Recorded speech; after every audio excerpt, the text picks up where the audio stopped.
I was equally on a flight, traveling back from Nigeria to the United States, wishing that the plane would just crash and let me and my son just go, because I could not see him be on a wheelchair. I could not stand him. I could not stand to see him being on a wheelchair. Have you ever been betrayed by a friend?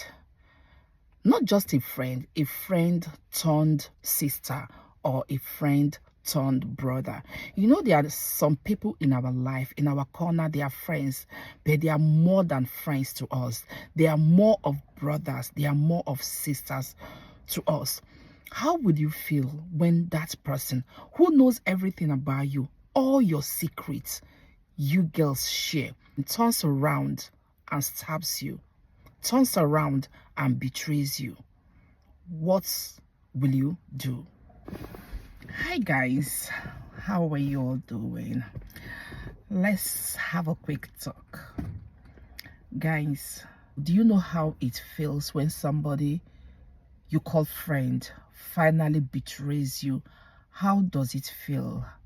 How does it really feel? Have you ever had such encounter? Have you ever had such drama? Have you ever had such thing in your life? If you've ever had such thing, I'm sorry sister, I'm sorry brother, that somebody you trusted so much ended up betraying you in such a very, very bad way. Because why this whole thing came back was like, mine was not actually a betrayal, because whenever mine was not actually a betrayal per se, but it is wise for we to know the kind of people we bring into our inner circle, people we call friends that we bring into our inner circle. So I saw this video about Rita Dominic. Rita Dominic is one lady I hold in high esteem because of her charisma, her poise, her gracefulness, her elegance, her eloquence. Hold her for the fact that she is devoid of all these Nollywood dramas, makes her more endearing to so many people. She spoke about a time in her life where she was in a dark space, and during that period she lost her mother, and she also lost a lot of friends. She became homeless. Imagine, she left Hollywood, she became homeless. Most of you know Rita Dominic, right? She's a Nollywood actress, and you remember there was a time we no longer saw her on Nollywood movies. She said it was a dark time in her life. She lost her mother. She left Nollywood. She became homeless. Like, things were just down for her. She said it was a dark time in her life. It was she hit rock bottom. That was the word she used. She said so. During that time, two things I took away from what she was saying was the fact that she said during that period, her friends she took as family left her. Also, that when she was during the time of her mother's burial, when she was trying to run around for her mother's burial, she was in a plane that day going from Imo State to Lagos State, and that flight was very, very turbulent. That despite the fact that the flight was turbulent, she was not shaking. That inside her, she wished that the plane should crash so she would go. That is to say, she reached a point in her life where she felt like buying was the best option. There was a time like that. There was a time I felt like that. I felt like something like that should happen to me and my son. I was equally on a flight, traveling back from Nigeria to the United States, wishing that the plane would just crash and let me and my son just go, because I could not see him be on a wheelchair. I could not stand him. I could not stand to see him being on a wheelchair. It was a time that you will never wish on your worst enemy. It was a feeling that you will never wish on your worst enemy. 2017 was a trying period. It was a trying period. That brings me to 2016. I moved here to America with my son. 2017, my son was sick. It was, I don't want this video to be too long, so I cannot say everything that happened. I just want to cut the stories so short. So my son was so sick that I had to run back to Nigeria, started going from church to church, from one church to the other, from one church to the other. I spent 1 month in a hotel in Lagos just waiting for a pastor to attend to me and my son. I almost lost my marriage during that, because my husband was like, he was not in support of me traveling. But when a woman who just came into America with a healthy child, suddenly within 6 months of coming here, your child is sick to the extent that he was on a wheelchair. My dear, my head was no longer in my body. My head, my soul, everything has moved back. I was like, if it's because I am in this American soil, that is why my son is sick, I rather go back to Nigeria. And I took my son and I ran back to Nigeria until I exhausted all the churches in Lagos. That was when I carried my son, came back. It's a story for another day. But what I want to point out there was that during those periods, there were families that left because I wasn't responding to their text messages. I wasn't responding to their Facebook messages, because sometimes they will come.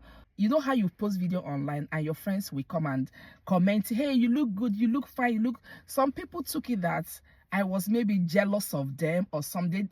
Maybe I was jealous of them. That was why I was not commenting on their post. And there were so many dramas from different angles. Even people, just 6 months of coming to America, people have already started asking me for money. These are not family, or these are friends. They were already coming to my comment section to ask me for money. I see these messages. At that point, I was in a dark space. Do you know what it means for a woman who just entered America in less than 1 year to say, you know what, to hell with America, I don't care, I'm going back to my country?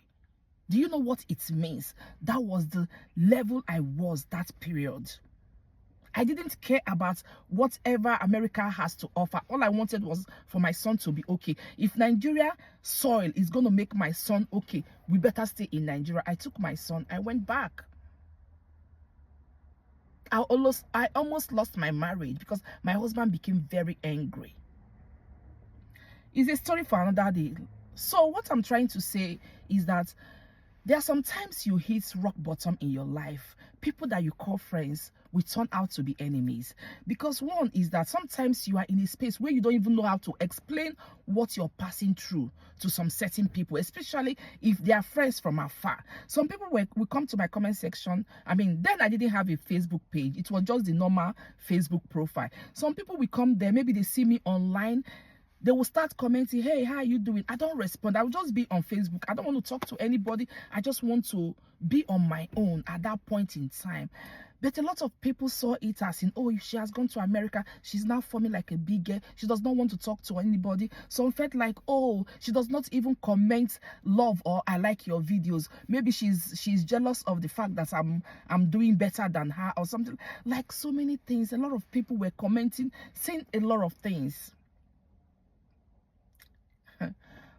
But they didn't know what I was passing through. They didn't know what I was going through. 2020, 2017, 2018, 2019 was a dark place. That was why Luna's coming was like, it came to take away pain from our hearts. Because my son was so sick.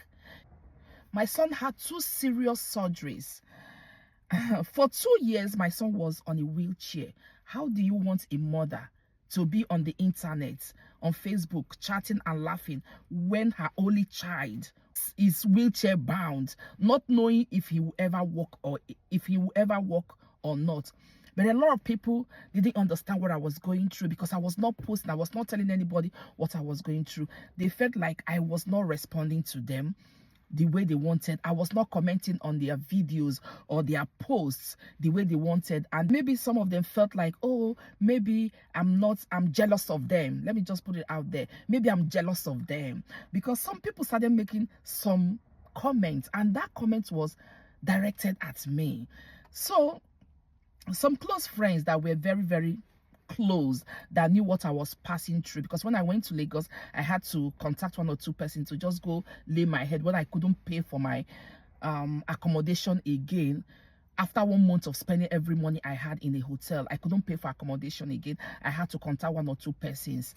They were the only people that knew what I was going through. Every other person didn't know what was going through. I didn't tell them because I felt at that point in time, I am dealing with doctors. So there is nothing anybody would do to me. All I wanted was cure for my son. I don't want your sympathy. I don't want your empathy. I don't want anything. All I wanted was cure for my son's ailments.